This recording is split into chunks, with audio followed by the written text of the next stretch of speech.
नमो नारायण। जय गौ माता, वंदे मातरम। भारती को प्रणाम और हृदय से ओम शम शनिश्चराय नमः। प्रिय दर्शकों, मित्रों, साथियों, दुनिया में कोई भी अच्छे विचार, कोई भी सत्संग, कोई भी संदेश, कोई भी वाणी और कोई भी मोटिवेशन आप पर तब तक असर नहीं करेगा जब तक आपके अंदर जीतने का जज्बा नहीं होगा। साथियों, अपनाए नहीं ये नीति कि लहरें जो टकराए उसे तूफान कहते हैं और तूफानों में छा जाए उसे इंसान कहते हैं। इस सूत्र को अपनाइए, सफलता दामन चूमेगी। नमो नारायण। पुनः आपके सामने बहुत सुंदर वीडियो लेकर आया हूं। जुलाई 2022 का महीना आप लोगों के लिए कैसा रहेगा? 12 राशियों के लिए जुलाई का महीना नक्षत्र गणनाओं के आंकलन के आधार पर क्या संकेत दे रहा है, राशिफल आपके सामने है। 12 राशियों के लिए जुलाई 2022 का महीना नक्षत्र गणनाओं के हिसाब से क्या दस्तक दे रहा है? क्या भाग्य आपके पक्ष में है? क्या इस महीने में लाभ मिलेगा या फिर परेशानियां, उठापटक, कष्ट से जूझना पड़ेगा? किन किन क्षेत्रों में विशेष सावधानी बरतनी पड़ेगी? कारोबार में सफलता, नौकरी में लाभ, कामकाज को लेकर संतुष्टि रहेगी इस महीने? इन सारी चीजों के बारे में मैं विस्तार से आपसे बात करूंगा कि जुलाई के महीने में कौन कौन से ग्रह राशि परिवर्तन कर रहे हैं और जो ग्रह नक्षत्र राशि परिवर्तन कर रहे हैं आपके किस क्षेत्र पर क्या प्रभाव देखने को मिलेगा। इस विषय पर नक्षत्र गणनाओं के आधार पर जो आंकलन मेरा है वो मैं आपके साथ बांटूंगा। साथ ही प्रयास करूंगा शिक्षा, व्यापार, नौकरी के साथ साथ सामाजिक और पारिवारिक और स्वास्थ्य के दृष्टिकोण से कैसा रहेगा ये महीना आपके लिए। इस महीने 13 जुलाई को गुरु पूर्णिमा का महोत्सव है और साथ ही 14 जुलाई से 12 अगस्त तक श्रावण का महीना रहेगा। और श्रावण के महीने में महादेव को कैसे मनाएं, प्रत्येक राशि के लिए अद्भुत उपाय लेके आया। श्रावण के महीने में विशेष महत्व होता है सोमवार का। सोमवार के दिन श्रावण के महीने में भगवान शिव की पूजा करने से उनकी कृपा की प्राप्ति होती है। इस महीने में श्रावण मास में 4 सोमवार पड़ रहे हैं। पहला 18 जुलाई को, दूसरा 25 जुलाई को, तीसरा 1 अगस्त को और चौथा 8 अगस्त को। नहीं, 2 सोमवार जुलाई में और 2 सोमवार अगस्त में है। श्रावण के महीने में महादेव को कैसे मनाए, सभी उपाय प्रत्येक राशि के लिए लेकर आया हूं। एक छोटी सी और जानकारी की, ये जो राशिफल है वो आपकी चंद्र राशि पर आधारित है, लेकिन कोशिश ये रहेगी कि आप अपनी लगन कुंडली के हिसाब से भी इस राशिफल को देख सकते हैं। उदाहरण के तौर पे यदि आपकी मेष राशि है तो भी ये राशिफल आपके लिए सटीक होगा और आपका मेष लगन है तब भी ये राशिफल आपके लिए सटीक रहेगा। लेकिन चंद्र राशि से राशिफल देखना उपयुक्त रहेगा। राशिफल महिलाओं के लिए भी है, पुरुषों के लिए भी है, युवाओं के लिए और बुजुर्गों के लिए भी, ये सभी के लिए है। 12 के 12 राशियों के लोगों के लिए राशिफल है और सबके लिए। चलिए अब चर्चा करते हैं। अब बचक्र की जो सबसे अंतिम राशि है वो है मीन राशि। मीन राशि वालों के लिए जुलाई का महीना नक्षत्र गणनाओं के हिसाब से कैसा रहेगा, मीन राशि वालों का राशिफल पर आऊं। मीन राशि वालों पर ग्रह योगों का क्या प्रभाव है, किस क्षेत्र में क्या प्रभाव रहेगा, इस विषय पर बात करते हैं। मीन राशि वालों के लिए राशि अधिपति देव बृहस्पति देव जुलाई माह के आरंभ में मीन राशि लगन भाव में हंस नामक पंच महापुरुष योग में संचरण कर रही है।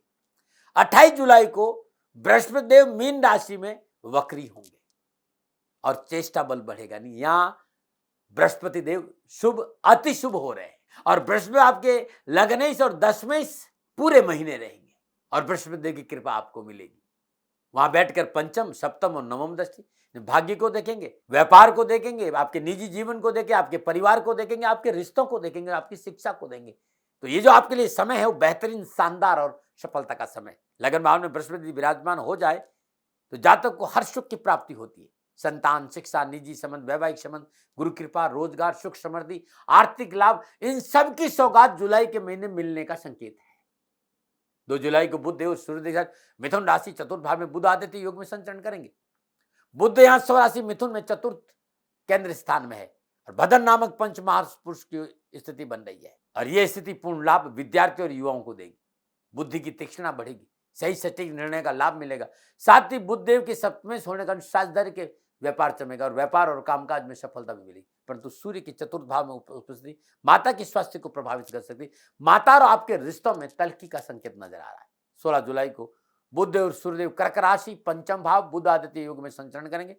पंचम भाव में सूर्य बुध की युति आपको लाभ का संकेत दे रही है। शिक्षा के क्षेत्र में लाभ मिलेगा। प्रयासों द्वारा निजी संबंधों में सफलता मिलेगी और निजी संबंध विवाह में परिवर्तित हो सकते हैं और शत्रु चाह कर भी आपके कार्य में नुकसान नहीं पहुंचा सकता है। मंगल देव और राहु देव पूरे महीने मेष राशि दूसरे भाव से संचरण करेंगे और मूल त्रिकोण राशि में मंगल देव का संचरण है, फायदेमंद साबित होगा। धन पक्ष मजबूत होगा, आसानी से अर्थ लाभ मिलेगा। कुटुंब परिवार में आपके पक्ष में खड़ा रहेगा कुटुंब परिवार, परंतु राहु के साथ है ना, तो अपने स्वभाव पर नियंत्रण रखना बहुत जरूरी, वाद विवाद से बचना बहुत और निर्णयों के प्रति संवेदनशील रहना बहुत जरूरी। शुक्रदेव जुलाई के आरंभ में वृषभ राशि तीसरे भाव में और 13 जुलाई को शुक्र देव मिथुन राशि चतुर्थ भाव संचरण करेंगे। मीन राशि वालों के शुक्रदेव तीसरे और अष्टम भाव के स्वामी। शुक्रदेव आपको फायदा देंगे। सुख समृद्धि, घरेलू मसले, कामकाज, रोजगार, कैरियर के लिहाज से 13 जुलाई के बाद आपको बहुत अच्छे परिणाम प्राप्त होंगे। शनिदेव जुलाई के आरंभ में वक्री अवस्था में कुंभ राशि 12वें भाव में है। शनिदेव कुंभ राशि में है, कुंभ राशि 12वें भाव में रहेंगे और मूल त्रिकोण राशि में, और मूल त्रिकोण राशि में कोई भी ग्रह देवता प्रतिकूल फल प्रदान नहीं करता, ध्यान रखना है। हाँ, चैलेंज है तो अपॉर्चुनिटी भी है, देश विदेश से अच्छे कारोबारी संबंध भी है। हाँ, कारोबार बढ़ाने के लिए, व्यवसाय विस्तार के लिए, संबंधों को निभाने के लिए खर्चा जरूर बढ़ सकता है, लेकिन यह खर्चा लाभदायक है। 12 जुलाई को शनिदेव वक्री अवस्था में मकर राशि 11वें भाव में संचरण करेंगे और यह समय शनिदेव की कृपा प्राप्ति के लिए आपके लिए उत्तम और लाभदायक समय। लेकिन शनिदेव की तीसरी दृष्टि लगन भाव पे, लेकिन शनिदेव अपनी स्वराशि में, मूल त्रिकोण राशि में सेवा का भाव बढ़ेगा, सेवा पर खर्च बढ़ेगा, आपका मन सामाजिक सेवाओं में लगेगा। लेकिन आलस्य और प्रमाद नहीं हो, इससे बचना चाहिए, ढिलाई से बचना चाहिए। केतुदेव तुला राशि अष्टम भाव से संचरण करेंगे, आध्यात्म रुझान का समय होगा, जीवन के रहस्य के प्रति जागृति होगी और आप अपने जीवन के प्रति संवेदनशील लेंगे। ये ग्रह योगा मोटा मोटा संकेत है। अब मीन राशि वालों के लिए जून के महीने में शिक्षा, कामकाज, व्यवसाय, नौकरी, धन, परिवार, स्वास्थ्य पर क्या प्रभाव रहेगा, विस्तार से बात करूंगा। साथ ही श्रावण के महीने में महादेव को मीन राशि वाले कैसे मनाए कि हर कष्ट, हर परेशानी से छुटकारा मिले। सबसे पहले विद्यार्थियों और युवाओं की बात, शिक्षा और कैरियर को लेकर मीन राशि के विद्यार्थियों और युवाओं को जुलाई के महीने में स्वराशि मीन में विराजमान बृहस्पति देव की पंचम दृष्टि पंचम भाव पर है, तो यह महीना कैरियर और शिक्षा के दृष्टिकोण से उत्तम फलों का संकेत दे रहा है। पढ़ाई में मेहनत और परिश्रम का पूर्ण फल प्राप्त होगा। पढ़ाई में आ रही अनावश्यक बाधा और परेशान से मुक्ति मिलेगी और सब्जेक्ट चयन में आपको सफलता मिलेगी। उच्च शिक्षा के क्षेत्र में मनोनुकूल परिणाम प्राप्त होंगे और शिक्षा के क्षेत्र में अपनों से बड़ों का पूर्ण सहयोग प्राप्त होगा और आर्थिक परेशानी से मुक्ति मिलेगी। जन्मभूमि से दूर रहकर अध्ययन करने वाले विद्यार्थियों के लिए यह समय पूर्णतः लाभ और सफलता का संकेत दे रहा है। आप युवा है तो कैरियर, कामकाज, उच्च शिक्षा के क्षेत्र से जुलाई का महीना विशेष लाभ का संकेत दे रहा है। कैरियर, कामकाज, व्यवसाय में किया गया अतिरिक्त प्रयत्न सफलता में 4 चांद लगाएगा। नवीन योजनाओं पर काम करने का मौका मिलेगा और आपको सफलता मिलेगी। आर्थिक पक्ष सुदृढ़ होगा, जॉब संबंधी मसले हल होंगे, मनोनुकूल जॉब परिवर्तन के मौके मिलेंगे, शादी विवाह संबंधी कार्य में विशेष सफलता प्राप्त होगी और निजी संबंधों में सुधार होगा और जो संबंध है वो बड़े मधुर रहेंगे। फिर भी आपको कोशिश करनी चाहिए कि अपनों के साथ मधुर संबंध और मधुर रहे।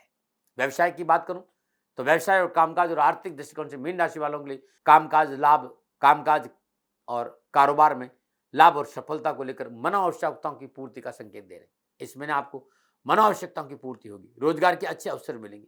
अच्छे रोजगार की वजह से आपकी आर्थिक स्थिति मजबूत होगी, अकस्मात धन प्राप्ति के अवसर मिलेंगे। 12वें भाव में शनिदेव का संचरण इस बात का संकेत है कि थोड़ी मेहनत और थोड़ा सा परिश्रम जरूर है, लेकिन मेहनत और परिश्रम की वजह से सफलता में 4 चांद लगेंगे, रोजगार के साधन बढ़ेंगे और धन प्राप्ति होगी। शनिदेव सामाजिक सेवाओं में खर्च करने का संकेत दे रहे हैं भाई, लेकिन ये अच्छा वाला है। 12 जुलाई से शनिदेव वक्री अवस्था में स्वराशि मकर में 11वें भाव में संचरण करेंगे, समय अनुकूलता का संकेत है, प्रयास सार्थक सिद्ध होंगे। इस समय आपकी मानसिक क्षमता में वृद्धि होगी, साथ ही कार्य क्षमता में बढ़ोतरी होगी, कार्य क्षेत्र में आय में बढ़ोतरी होगी, कारोबार में आशा अनुकूल कार्य सफलता मिलेगी, साथ ही धन लाभ के एक से अधिक स्रोत प्राप्त होंगे। पूर्व के सभी अधूरे कार्यों को पूरा करने का आपको मौका मिलेगा। आपकी महत्वाकांक्षाओं की वृद्धि के साथ साथ महत्वाकांक्षाओं की पूर्ति भी है और लक्ष्य को पूरा करने में आप पूर्णतः सफल होंगे। नौकरी वालों के लिए भी जुलाई का महीना मनोनुकूल सफलता का संकेत दे रहा है, अच्छे अवसरों का संकेत दे रहा है। 10वें भाव के स्वामी बृहस्पति स्वराशि मीन में लगन भाव में संचरण कर रहे हैं। इसके साथ ही सूर्यदेव बुधदेव की सप्तम पूर्णदृष्टि 10वें भाव पर पड़ रही है। नक्षत्र ग्रह योगायोग कैरियर को लेकर सुदृढ़ सफलता और स्थिरता का अच्छा संकेत दे रहे। कार्यस्थल पर आपका वर्चस्व होगा, कार्यस्थल में आ रही बाधाओं और परेशान से छुटकारा मिलेगा। यदि आप सरकारी नौकरी में इस समय पूर्णतः आपके पक्ष में रहेगा। उच्च अधिकारी प्रश्न होंगे। प्रमोशन के साथ साथ मनोनुकूल स्थान परिवर्तन की प्रबल संभावना नजर आ रही। मीन राशि वालों को शुक्रदेव, बृहस्पतिदेव, सूर्यदेव का संचरण नौकरी के क्षेत्र में अच्छे लाभ का अवसर दे रहा है, चाहे वो सरकारी नौकरी चाहे प्राइवेट नौकरी। मनोनुकूल परिवर्तन मिलेगा। इस समय बड़ी बड़ी कंपनियों से लाभदायक नौकरी के ऑफर प्राप्त होंगे। कानूनी दायरों का उल्लंघन नहीं करेंगे तो और अच्छा लाभ मिलेगा। ऑफिस की गोपनीयता भंग नहीं करें, इस बात पर भी ध्यान रखें। वैसे आपका मनोबल बहुत मजबूत है, आत्मविश्वास बहुत मजबूत और कार्यस्थल पर आपकी पकड़ रहेगी, लेकिन गोपनीयता भंग नहीं हो और कानूनी दायरों का उल्लंघन नहीं हो, इस पर थोड़ा सा ध्यान रखना पड़ेगा। कार्य क्षमता में वृद्धि है। चुनौती से लड़ने के लिए आप पूरी तरह सक्षम है। नौकरी संबंधी परेशान से मुक्ति और नौकरी में आ रही अनावश्यक परेशानी और बाधाओं से मुक्ति मिलने से वर्चस्व बढ़ेगा और लाभ भी बढ़ेगा। उच्च प्रशासनिक अधिकारियों को पूर्ण सहयोग प्राप्त होगा। कामकाज को लेकर मनोनुकूल यात्राओं का योग भी और मानसिक संतुलन अच्छा रहेगा। कामकाज सामाजिक और पारिवारिक दृष्टिकोण से समय आपके लिए सुख पर्व और सभी संबंधों का निर्वाह करने का संकेत दे रहा है। आपका दृष्टिकोण पहले से अधिक आशावादी और सकारात्मक रहेगा। आपका जिंदा दल व्यवहार परिवार के सभी लोगों को एकजुट बनाने में सहयोगी साबित होगा। दाम्पत्य संबंधों में अनुकूलता बनेगी। जीवन साथी का पूर्ण सहयोग मिलेगा और संतान से अच्छा सहयोग मिलेगा। उनकी प्रगति मन को उत्साह करने वाली होगी। इस समय जो लोग अविवाहित है उन्हें उचित साथी की प्राप्ति होगी और विवाहित लोगों के लिए परिवार में वृद्धि का संकेत है, यानी नए मेहमान का आगमन। दूसरे भाव में राहु देव और मंगल देव की युति इस बात का संकेत है कि व्यवृत के विवादों में नहीं पड़ना चाहिए, फालतू की झंझटों में नहीं पड़ना चाहिए, क्योंकि कोई पुराना विवाद आपको परेशान कर सकता है, बस उससे बचिएगा। स्वास्थ्य के मोर्चे पर कुछ समस्याओं का सामना करना पड़ सकता है। पुरानी और नई बीमारियों को नजरअंदाज नहीं करें। कोई भी तकलीफ होने पर तुरंत चिकित्सक का सहारा ले। जहां तक हो सके प्राकृतिक जीवन शैली अपनाएं। खान पान में ध्यान दें। दैनिक दिनचर्या ठीक रहेगी। मॉर्निंग वॉक करें, खुली हवा में बैठें तो अच्छा रहेगा।